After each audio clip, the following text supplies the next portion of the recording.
Ito mga ka-DIY yung kanyang solar panel ng Bosca. Ayan, in-order natin na solar panel. Tapos ito naman yung pinaka ilaw niya. In-order ko ay 100 watts Bosca. Tapos yung tatak niya sa ilalim, Bosca.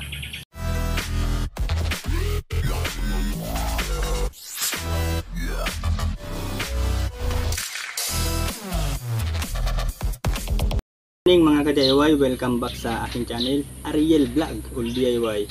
For today's video mga ka-DIY ay mag-unboxing tayo nitong in-order ko na solar ceiling light pang indoor, itong Bosca. Pero bago tayo mag-unbox mga ka-DIY, kung hindi pa kayo nakaka-subscribe sa aking channel, please paki-subscribe at paki-pindot na rin yung bell button dyan sa baba para maging updated po kayo sa mga bago at susunod ko pa na i-upload na video. Start na tayo mga ka-DIY, let's go! Ito mga ka-DIY yung kanyang solar panel ng Bosca. Ayan, in-order natin na solar panel. Tapos ito naman yung pinaka ilaw niya. In-order ko ay 100 watts Bosca. Napili natin itong ganitong Bosca dahil ito yung may mga pinakamagandang review saka comment. Dahil ang Bosca, branded daw siya. Wala siyang imitation. Yan, i-unboxin natin mga ka-DIY. Unahin natin itong pinaka ilaw niya. May mga kasama na pala siyang mga bolts. Yan, Bosca. Yung remote niya, sa remote pa lang makikita nyo na talagang branded siya. Hindi siya kagaya ng ibang remote na yung kanyang diameter nitong pinakailaw nitong 100 watts 27 cm yung pinaka diameter nitong bumbilya, 27 cm. Ito naman yung kanyang panel. Actually malaki siya mga ka-DIY. Malaki siya compare nyo sa mukha ko. Malaki yan. Saka yung kanyang tapos yung tatak niya sa ilalim, Bosca. Share ko sa inyo yung sukat. Yung ano niya.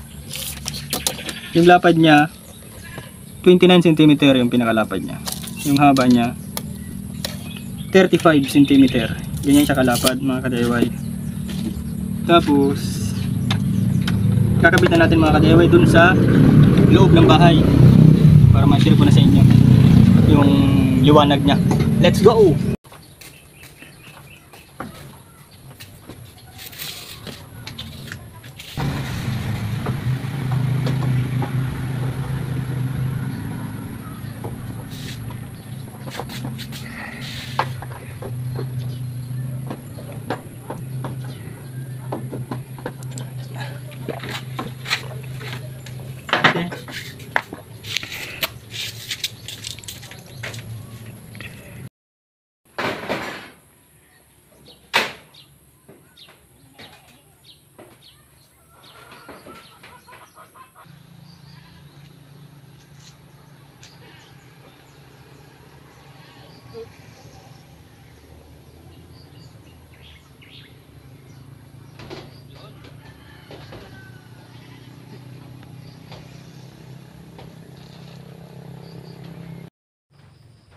Yung ilaw niya mga ka-DIY, papatayin natin.